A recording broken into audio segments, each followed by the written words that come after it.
In today's video, I'll be talking about 4 simple tips to create a practice binder to help you organize your practice routines and help you stay focused so you can accomplish your musical goals and stay consistent throughout the school year or just your professional playing season. Hey, it's Julianna from Clarinet Note Studio, and welcome back to my channel. Creating a practice binder is a great way to organize your practice routines and work on any specific skills you want to improve. I've actually maintained a practice binder from age 15 until present day, and it has really helped keep me grounded and consistent in my clarinet practice. In fact, here is my practice binder from high school, college, / my travel binder, and my current binder system. I'll post the chapters for this video up here or here so you can jump around to the parts of this video that interest you the most. The first chapter is going to be gathering your supplies. Chapter 2, organizing the sections / categories. Chapter 3, setting up a binder for beginner, intermediate, and advanced players. And number 4, implementation and consistency / using a practice tracker or some way to keep track of your practice habits. So chapter 1 is gathering your supplies. So you need to decide on what sort of container you want to use for this, whether it be a physical binder like this or some sort of electric system like an iPad. I just know when I have friends that have used iPads, like you have to remember to charge it up as you're using it. But if you're good with that, go right ahead. So start by collecting the necessary supplies. You'll need, like I said, either a 3-ring binder with dividers or the iPad. And then if you're using an iPad, just use different folders on there. And then for the binder system, use loose leaf paper, a notebook, sheet protectors, pens, pencils, and any other materials related to your specific practice, such as sheet music, practice drills, or study guides. I'll link some of my favorite supplies in the description box as always. Chapter 2 is categories. So you want to divide your practice binder into sections based on your clarinet fundamentals, goals, and the materials you need to accomplish those things. So here are some common sections I like to focus on in my practice binder. One would be scales / arpeggios, long tones, finger work, tonguing / articulation exercises, also repertoire or any etudes you're working on right now. As you get more advanced, you'll probably want a section on clarinet excerpts or whatever instrument you're playing, the excerpts that are standard for that instrument.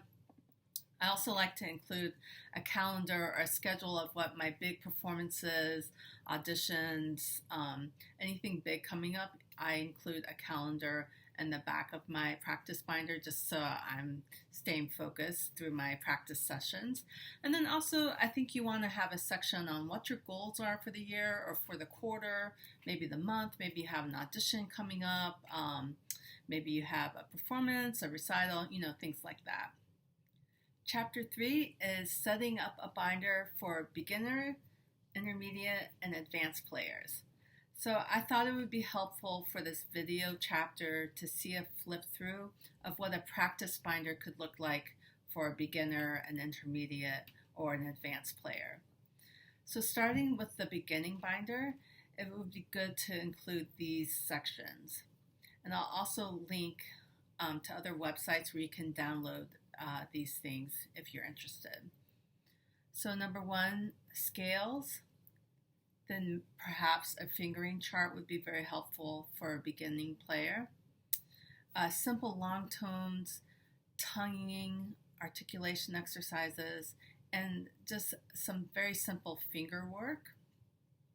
Also a calendar of school assignments, concerts, and also a practice tracker or a sticker chart, depending on how old you are or your student is. And then I know some popular etude books that students use at the beginning level is something like Standards of Excellence or whatever etude book or lesson materials. You can also keep that in the binder or store together so things don't get lost. If I was setting up an intermediate binder, I would use something like Section 1 intermediate scales and arpeggios, also the chromatic scale if you're working on that. I'd also use some sort of long tones section, articulation, finger work, etudes or solos, and then the goals for the year. So intermediate level goals could look like, are you going to audition for a regional band, area band? Are you doing solo and ensemble at your school? And then also some sort of, you can use this goal setting worksheet. And then again, also keeping some sort of calendar at the back of your binder for school assignments or concerts, important dates that are coming up during your school year. And if you're setting up a binder for an advanced player like high school or college age, I would include something like advanced scales and arpeggios. For clarinet, that would maybe look like the Closet scales or the Behrman scales. I'd also use some long tones, articulation exercises, finger work like vade-mecum or something like that, etudes, solos, and this is the section where I would add the excerpts. So I'll link to some standard excerpts for clarinet in the description box. Also goals for the year, so this might look like auditions, recitals, work backwards from the date that your recital or performance is going to be, and then create a practice plan for each performance.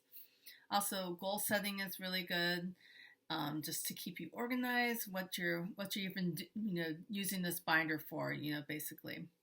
And then again, a calendar of school assignments, concerts, whatever is coming up for you. And category or section 4 would be implementation. So using some sort of habit tracker or practice tracker, and then maintaining consistency.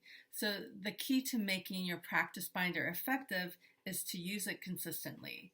Stick to your practice schedule, update your practice logs after each session, and review your goals and progress regularly.